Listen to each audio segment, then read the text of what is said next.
Seeing as this coronavirus COVID-19 pandemic has meant that I'm grounded for at least 12 weeks, I thought I'd do something productive with my time, save me getting bored stiff.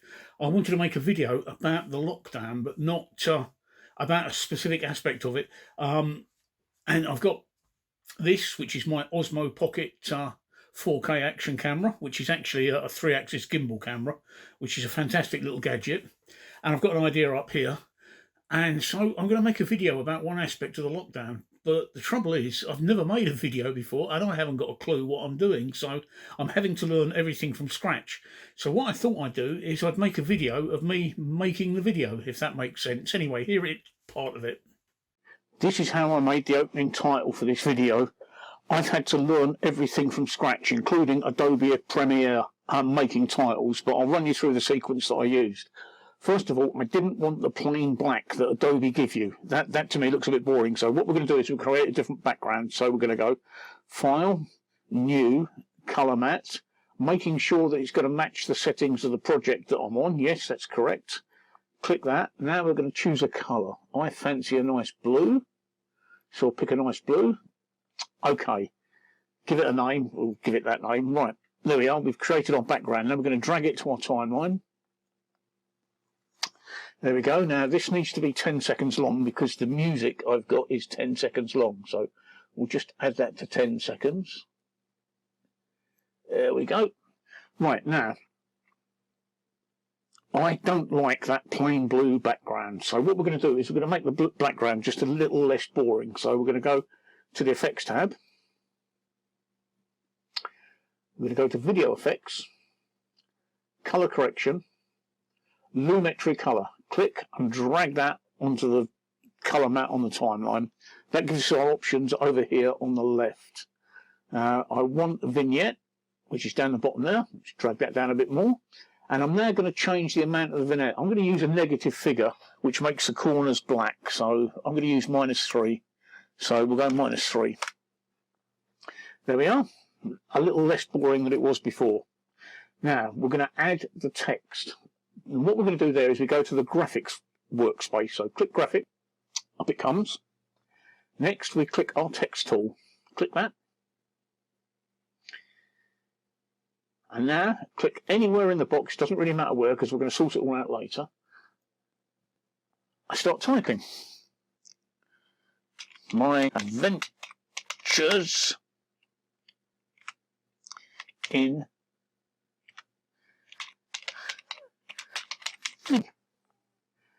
Okay, a couple of things we're going to do straight away. The first thing we're going to do is we're going to center that text. There we go, that's much better. Next thing we're going to do is we're going to make it larger. I'm going to make it 50% larger, so we're going to go to 150%. 149, that does for me. Next thing we're going to do is we're going to give it a little bit of an appearance. Now, I'm going to give it a stroke, which puts a border around the outside. So first thing we do is we select stroke, and then we select colour. For this, I'm going to select pitch black. So click OK, and we'll have a stroke of about 10, which gives it a border of about 10. There we go. Let's click outside there. Let's have a look. There we go. As you can see, it's got a black border around it. The thing we're going to do is we're going to give it a bit of a shadow. So I'll click shadow, and I want the shadow to drop away to the left, and it's at 7, but I want it to, I'm going to give it about 15. 15. Done, and I'm going to pick a dark grey. Not black, but dark grey. There we go. Done. Let's have a look at that. Yeah, that's it. And that's my title done. Next thing we're going to do is we're going to centre it. And the way we centre it is we use these two buttons here. That centres it vertically, and that centres it horizontally. Now, we select the selection tool, click anywhere outside the text area, and we get our movement screen. In this case, it's going to start off screen and end off screen and run for 10 seconds. So we click roll, we check it's going to start off screen, we check it's going to end off screen. Yep, that's all done, and it's not as long as the actual project itself. So what we're going to do is we're going to just make that the same length as this. There we go. Okay, that's that done. So we've done that. We'll just see if it works. Absolutely fine. it's working. What we're going to now do is we're going to add my music, which is over here. So we just drop that on. That's slightly longer, so we need to make that just that little bit shorter. There we go. Now we've got all three things together. Now the next thing I'm going to do is render them so that they can play back at a decent speed. That takes about 3 minutes, so let's just go sequence, render selection, there we go, and that will render. There we go, that's rendered. That took about 3 minutes. The reason I'm rendering it is so that we can see it play back at quarter resolution and make sure it all works perfectly. So let's just play it back.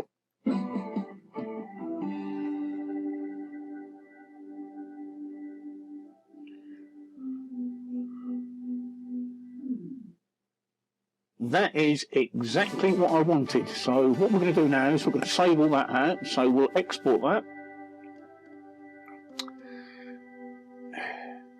And we're going to call it, we're not going to call it Colour Matte MP4, we're going to call it something else. So we'll call it Title Matte, there we go. We'll call it Title Videos. Title Video. Save. Use maximum render quality, H.264, making sure that it's all correct. Yep, that's it. Now we save it out. More again in a while.